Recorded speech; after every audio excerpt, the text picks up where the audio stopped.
جنگ یرموک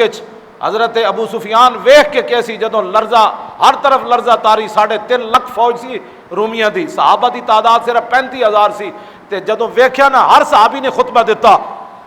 تاکہ مسلمانوں دے جذبے بلند رہن۔ آخر جدوں حضرت ابو سفیان ویکھیا کہ گل نہیں بن رہی تے آپ نے فرمایا ھذا رسول اللہ، فرمایا پریشان کیوں ہو، یہ رسول اللہ بھی جلوہ کر رہے ہیں یہاں۔ یہ ھذا اشارہ قریب واسطے، ذالک کیوں جی مولانا، یہ عربی دا قاعدہ ہے، ذالک دور واسطے، وہ رسول اللہ، یعنی یہ نہیں تھا کہ بھائی رسول اللہ اپنے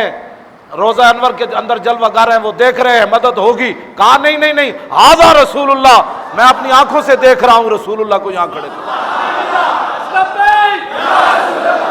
اینج عیسائی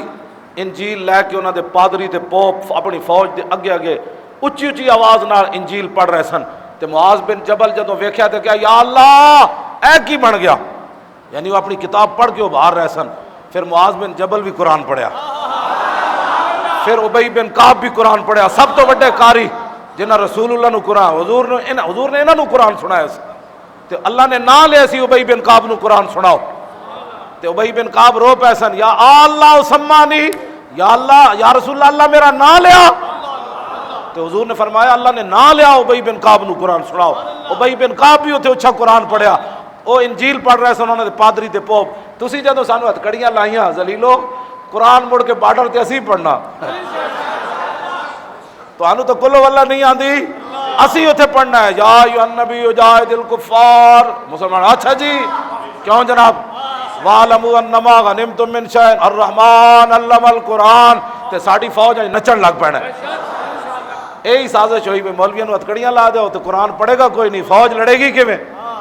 فوج تو لڑنا ہے ساڑھے کہنے تے، اسی کہنا ہے اوہ صحابہ تے بند بند کے سمندراں وچ گھوڑے سٹ دیتے، اوہ عقبہ بن نافع سمندر وچ گھوڑے دے صحابی رسول گھوڑے ڈبن لگ پے، آپ نے انج ویکھیا یا اللہ سمندر راہ نہیں دیندی ورنہ اسی پار ہو جانا سی۔ کیوں جی ایتھے اقبال بولیا کہنے لگا دشت و دشت دریا بھی نہ چھوڑے ہم نے،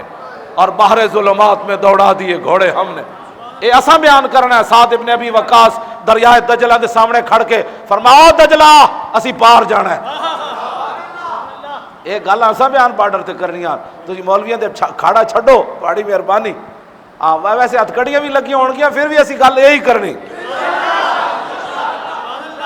این جی اوز تے بہ کے بکواس کرنے، فوج دے خلاف بھونک دین، ملک دے خلاف بھونک دین، ہاں جی اسلحے دے خلاف بھونک دیں کہ پاکستان کو اسلحہ نہیں بنانا چاہیے، فلاں نہیں بنانا چاہیے، اسلحہ بنان دا تو اسلام حکم دیتا ہے، لیکن میں الحمد تو لے کے والناس تک سڑکاں بنان دا اسلام نے حکم نہیں دیتا۔